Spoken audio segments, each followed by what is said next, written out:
बिस्मिल्लाहिर्रहमानिर्रहीम। अस्सलाम वालेकुम स्टूडेंट्स, मैं उम्मीद करता हूँ कि आप लोग अपने घरों में खैर आफियत के साथ होंगे और रोज़ाना का काम डेली बेसिस पर आप कर रहे होंगे। आज के लेक्चर में हमने एक्सरसाइज 1.1 के क्वेश्चन नंबर 8 और 9 को डिस्कस करना है। यही दो लास्ट क्वेश्चंस थे जो हमारे इस एक्सरसाइज 1.1 के रह गए थे। अब हम क्वेश्चन नंबर 8 से स्टार्ट करते हैं, जिसमें हमने इन आइडेंटिटीज को प्रूव करना है। तो डियर स्टूडेंट्स, यहाँ पर आइडेंटिटी के हवाले से मैं आप लोगों को बताता चलूँ कि आइडेंटिटी और इक्वेशन के अंदर क्या डिफरेंस होता है। आइडेंटिटी जो होती है ये यूनिवर्सल होती है, जैसा कि यहाँ पे आप लोग देख रहे हैं। ये हाइपरबोलिक का फंक्शन है और इसके अंदर वेरिएबल x है। इसका मतलब ये है, अगर हम इसको आइडेंटिटी कह रहे हैं तो इसका मतलब ये x की तमाम वैल्यूज के लिए ये इक्वेशन वैलिड है। लेकिन अगर ये सिर्फ और सिर्फ इक्वेशन ही होती, आइडेंटिटी ना होती, तो फिर ये x की एक या दो वैल्यूज के लिए ही जस्टिफाई करती, बाकी वैल्यूज के लिए ये इक्वेशन वैलिड ना होती। अब चूंकि ये आइडेंटिटी है तो आइडेंटिटी होने का मतलब ये x की तमाम वैल्यूज के लिए जस्टिफाई करेगी। तो हमने हाइपरबोलिक फंक्शंस को जब हमने डिस्कस किया था तो उसमें हमने साइन, कॉज, टैन और उसके अलावा सीकेंट, कोसिकेंट और कोटेंजेंट हाइपरबोलिक एक्स के फंक्शंस को हमने पढ़ा था। और उस वक्त मैंने आपको बताया था कि आप लोगों ने फार्मूलाज को अच्छे तरीके से तैयार करना है ताकि ये आगे चलकर एक्सरसाइज में हमारे काम आएंगे। तो यहाँ पे उन्हीं फार्मूलाज को मैंने रीराइट कर दिया है और इनको आपके सामने बोल्ड करके थोड़ा हाईलाइट करके लिखा है ताकि आप लोगों को इसकी अहमियत का अंदाजा हो सके। अब हम इसके फर्स्ट पार्ट को सॉल्व करते हैं और इसमें हम राइट हैंड साइड या लेफ्ट हैंड साइड कोई सी भी साइड को कंसीडर कर सकते हैं। यहाँ पे हमने प्रूव करना है कि sine hyperbolic 2x is equal to 2 sine hyperbolic x cos hyperbolic x। लेकिन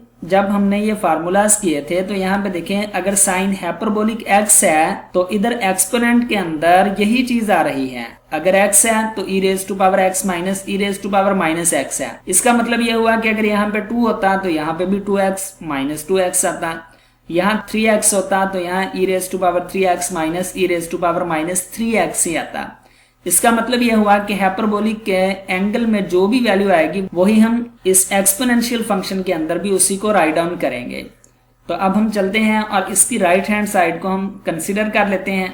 अब राइट हैंड साइड क्या है, 2 sine hyperbolic x cos hyperbolic x. Simply हमने साइन हाइपरबोलिक और कॉस हाइपरबोलिक की ये वाली वैल्यूज यहाँ से उठा के राइट डाउन कर देनी है। अब यहाँ पे आप देख सकते हैं कि ये 2 इस 2 के साथ कैंसिल हो जाएगा और ये जो हाफ है इसको हम स्टार्टिंग में ले आते हैं। उसके अलावा ये अगर टर्म आप देखो तो a minus B into A plus B वाला फार्मूला बन रहा है, जो कि A square minus B square के इक्वल होता है।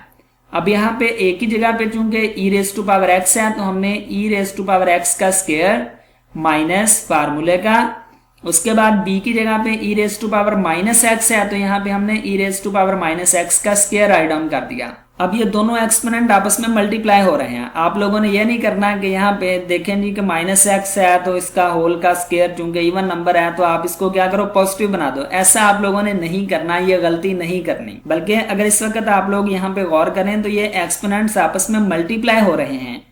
तो इसका मतलब फिर इसका जो फाइनली जब हम इसको सिंप्लीफाई करेंगे तो half e raise to power 2x minus e raise to power minus 2x आएगा। अब अगर इस फार्मूला के ऊपर आप गौर करो तो ये साइन हाइपरबोलिक का फंक्शन बन रहा है, लेकिन फर्क सिर्फ और सिर्फ इसमें क्या है कि यहाँ पर अगर x था तो यहाँ पे हमने क्या वैल्यू लिखी थी, x। अब यहाँ पे 2x है तो इसका मतलब फिर इसके एंगल में भी 2x ही होगा, इसलिए हम इसको राइट डाउन करेंगे साइन हाइपरबोलिक 2x और यही हमारी राइट हैंड साइड थी। अब इससे नेक्स्ट हम चलते हैं जी इसके पार्ट नंबर 3 की तरफ। सेकंड आप लोग खुद से कर लीजिएगा, थर्ड में आपको करवा रहा हूं। बिल्कुल ये दोनों आपस में एक जैसे ही हैं, तो इसकी भी हम राइट हैंड साइड को कंसिडर कर लेते हैं।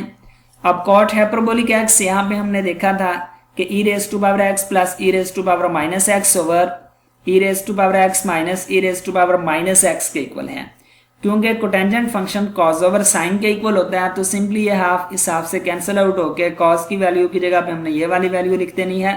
साइन हाइपरबोलिक एक्स की जगह पे हमने ये वाली वैल्यू यहाँ पे राइट डाउन कर दी। अब क्वेश्चन के अंदर क्या है कि इसका स्क्वायर है, तो सिंपली हम क्या करेंगे, इस टर्म का स्क्वायर राइट डाउन कर लेंगे -1। अब यहाँ पे देखें ये a प्लस बी और a माइनस बी दोनों के फार्मूलाज को हम ओपन करते हैं। अभी ये वाली टर्म जो है A square plus B square की जगह पे हम e raise to power x का स्क्वायर लिखेंगे और इसी तरह से e raise to power minus x का स्क्वायर लिखेंगे। तो ये चूंकि मैं आप लोगों को यहाँ पे बता चुका हूँ तो इसलिए यहाँ पे मैंने ये स्टेप डायरेक्ट कर दिया है। उसके बाद प्लस 2ab होता है, ए की जगह पे e raise to power x multiply by e raise to power minus x है। तो यह चीज भी हमने यहाँ पे राइट डाउन कर दी फार्मूले की मदद से। -1 क्वेश्चन के अंदर था तो एज इट इज हमने राइट डाउन कर दिया। इसी तरह से इसके फ्रैक्शन के अंदर e raise to power x minus E raise to power minus x था तो उसको भी हमने फार्मूला को ओपन कर दिया। अब इससे नेक्स्ट अगर हम देखें तो अब e raise to power x multiply by e raise to power minus x, base same हो तो पावर्स ऐड होती हैं, x माइनस एक्स करेंगे तो 0 आएगा। ई रेज टू पावर 0 1 होता है, किसी भी चीज की पावर 0 अगर हम लें तो वो 1 ही आती है। तो इसलिए 2 जब 1 के साथ मल्टीप्लाई होगा तो +2 रह जाएगा और यहाँ पे हमने +2 ही लिखा। इसी तरह से इसके डिनोमिनेटर में ये वाली वैल्यू भी यहाँ पे -2 आ जाएगी।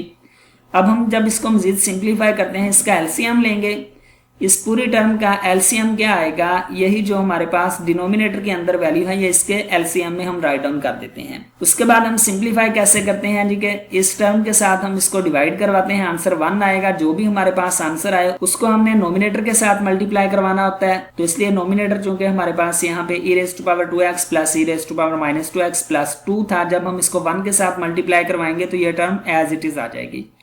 उसके बाद चूंकि इसके डिनोमिनेटर में अब 1 है, जब हम इसको 1 से डिवाइड करवाएंगे तो हमारे पास यही आंसर आएगा। फिर उस आंसर को हम क्या करते हैं कि नोमिनेटर के साथ मल्टीप्लाई करवाते हैं। अब यहाँ पे नोमिनेटर में इस वक्त हमारे पास -1 है तो इसलिए जब -1 इसके साथ मल्टीप्लाई होगा तो इसके साइंस चेंज हो जाएंगे। मतलब यहाँ पे अब हम लिखेंगे minus E raise to power 2x minus E raise to power -2x और ये माइनस माइनस प्लस आ जाएगा। अब यहाँ पे फिर अगर हम देखें तो e raise to power 2x minus E raise to power 2x ये दोनों टर्म्स कैंसिल हो जाएंगी। इसी तरह से ये वाली दोनों टर्म्स भी कैंसिल हो जाएंगी। हमारे पास इसका आंसर क्या आएगा 2 + 2 4 over E raise to power 2x plus E raise to power -2x -2। अब ये वाला जो रिजल्ट है ये तो हमने फार्मूला ओपन किया हुआ था, e raise to power x minus E raise to power -x का स्क्वायर था। तो मतलब यहाँ पे अब दोबारा से हम उसी टर्म को दोबारा लिख सकते हैं कि e raise to power x minus E raise to power -x का स्क्वायर, और इस 4 को भी हम 2 का स्क्वायर की फॉर्म के अंदर लिख सकते हैं। अब यहाँ से अगर आप देखें तो ये तो फार्मूला बन रहा है कोसिकेंट हाइपरबोलिक x का, और चूंकि यहाँ पे स्क्वायर है तो इसका रिजल्ट फिर क्या आएगा कोसिकेंट हाइपरबोलिक स्क्वायर x, और यही रिजल्ट हमने प्रूव करना था। अब इससे नेक्स्ट हम चलते हैं जी क्वेश्चन नंबर 9 की तरफ, जिसमें हमने बताना है कि determine whether the given function is even और ऑड। ये हमारे पास चंद एक फंक्शंस हैं जिनको हमने चेक करना है कि ये फंक्शन इवन है या ऑड है।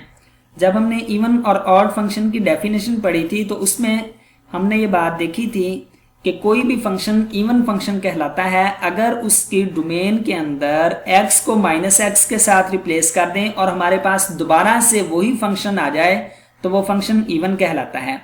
लेकिन अगर हम यहाँ पे इंडिपेंडेंट वेरिएबल को -x के साथ रिप्लेस करवाएं और हमारे पास जो रिजल्ट है वो इसी फंक्शन का नेगेटिव आए, मतलब f of -x is equal to -f of x के इक्वल आए, तो फिर वो फंक्शन ऑड फंक्शन कहलाता है। अब ये 6 पार्ट हैं इस क्वेश्चन के टोटल। तो यहाँ पे हम सबसे पहले फर्स्ट पार्ट को सॉल्व करते हैं। उसमें हमने सिंपली x को -x के साथ रिप्लेस कर देना है। जब हम x को -x के साथ रिप्लेस करते हैं तो लेफ्ट हैंड साइड और राइट हैंड दोनों साइड्स के ऊपर हम इसको रिप्लेस करेंगे। अब यहाँ पे x की जगह पे हमने -x प्लेस कर दिया और यहाँ पे +x की जगह पे -x। अब चूंकि पावर जो है ये ऑड नंबर है तो इसलिए ये नेगेटिव ही रहेगा। अगर पावर इवन होती तो नेगेटिव पॉजिटिव में चेंज हो जाता। अब चूंकि पावर ऑड है तो इसलिए -x³ प्लस माइनस तो यहाँ पे -x आएगा। अब इन दोनों टर्म्स में से अगर हम माइनस को कॉमन ले लें तो हमारे पास आंसर आएगा x³ + x, और x³ + x ये तो f ऑफ x के इक्वल था। इसका मतलब f ऑफ -x जो है ये -f ऑफ x के इक्वल आ गया। अगर ये कंडीशन हो तो इसका मतलब ये जो गिवन फंक्शन था f of x is equal to x³ + x ये एक ऑड फंक्शन है, hence f of x is odd function. अब इससे नेक्स्ट हम इसके सेकंड पार्ट को सॉल्व करते हैं और उसमें भी हम x को रिप्लेस कर देते हैं -x के साथ। अब हम इसको रिप्लेस करते हैं और देखते हैं जी f of -x is equal to, इस x की जगह पे हमने -x को प्लेस कर दिया +2 होल का स्क्वायर। अब यहाँ से अगर हम माइनस को कॉमन लें तो साथ में हम स्केयर को भी फिर कॉमन लेंगे, मतलब -1 का स्केयर हमने यहाँ से कॉमन ले लिया और यहाँ पे +2 की जगह पे -2 आ गया। अब -1 का स्केयर तो +1 आ जाएगा, तो इसलिए ये रिजल्ट फिर हमें क्या देगा, x - 2 होल स्केयर। अब अगर आप इस पे गौर करो तो ये फंक्शन f ऑफ x जो था ये ना तो उसके नेगेटिव के इक्वल आया और ना ही उसी फंक्शन के इक्वल आया। अगर इस तरह की कंडीशन हो कि हम f ऑफ नेगेटिव x लें और ना तो वो उसके नेगेटिव के इक्वल आए और ना ही ओरिजिनल फंक्शन के इक्वल आए, तो इसका मतलब ये हुआ कि ये फंक्शन ना तो इवन है और ना ही ऑड है। Hence f of x is neither even nor odd function। अब स्टूडेंट्स, अगर आप लोगों को इसकी समझ आ चुकी है, आई होप आप लोगों को समझ आ गई होगी, तो फिर आप अब इसका थर्ड और फोर्थ पार्ट खुद से कर सकते हैं। अब इसका फिफ्थ पार्ट को मैं सॉल्व कर देता हूं। यहाँ पे स्टूडेंट थोड़ा कंफ्यूजन का शिकार होते हैं कि x⁻² 2/3 है, तो अब हम इसको कैसे सॉल्व करेंगे। तो मेथड वही सेम है कि आपने x को -x के साथ रिप्लेस कर देना है, जैसा कि यहाँ पे हम कर रहे हैं कि f ऑफ -x को -x के साथ रिप्लेस किया, होल की पावर 2/3 है। अब इस होल पावर्स को हम यूं भी राइट डाउन कर सकते हैं, -x का स्क्वायर और इस होल की पावर 1/3, क्योंकि जब ये एक्सपोनेंट आपस में मल्टीप्लाई होंगे तो दोबारा हमारे पास 2/3 आंसर ही आएगा, इसलिए हम इस चीज को फिर यूं भी राइट डाउन कर सकते हैं। अब यहाँ पे देखें -x का स्क्वायर है, तो पावर चूंकि इवन नंबर है तो इसलिए इसका आंसर +x² की फॉर्म में आएगा। तो हम दोबारा इन एक्सपोनेंट को आपस में मल्टीप्लाई करवा देंगे, तो हमारे पास ये एक्सप्रेशन आ जाएगा x⁻²/3, और ये तो हमारे पास ओरिजिनल फंक्शन है f ऑफ x। इसका मतलब क्या हुआ कि f of -x is equal to f of x के इक्वल आ गया। अगर ये रिजल्ट आ जाए तो इसका मतलब होता है कि फंक्शन इवन है, hence f of x is even function. अब हम इसके सिक्स्थ पार्ट की तरफ चलते हैं, जिसमें हमारे पास ये गिवन फंक्शन है। अब इसमें भी हम वही मेथड अप्लाई करवाएंगे कि x को -x के साथ रिप्लेस कर देते हैं, तो f of -x is equal to, अब यहाँ पे देखें फिर पावर चूंकि एक ऑड नंबर थी तो ये -x³ ही आएगा। -x की जगह पे हमने क्या करना था, -x प्लेस कर दिया, और इसी तरह इसके डिनोमिनेटर में भी हमने x की जगह पे -x को प्लेस कर दिया। अब ये -x³ एज इट इज आ जाएगा, माइनस चूंकि प्लस होता है तो यहाँ पे हमने +x ओवर -x का स्क्वायर, ये भी चूंकि इवन नंबर है तो ये +x² आ जाएगा +1। अब इस नोमिनेटर में से अगर हम माइनस को कॉमन ले लें तो हमारे पास ये रिजल्ट आएगा x³ - x, और डिनोमिनेटर हमारा सेम है x² + 1। अब डियर स्टूडेंट्स, ये जो हमारे पास रिजल्ट आया है ये तो ओरिजिनल फंक्शन था f ऑफ x, मतलब कि f ऑफ -x जो है ये -f ऑफ x के इक्वल आया है। इसका मतलब कि ये फंक्शन फिर ऑड फंक्शन है। इसके साथ ही हमारा आज का लेक्चर खत्म हुआ। अब नेक्स्ट लेक्चर में हम एक्सरसाइज 1.2 के जो आर्टिकल्स हैं उनको स्टार्ट करेंगे। तब तक के लिए मुझे इजाजत दीजिए। Thank you, Allah Hafiz.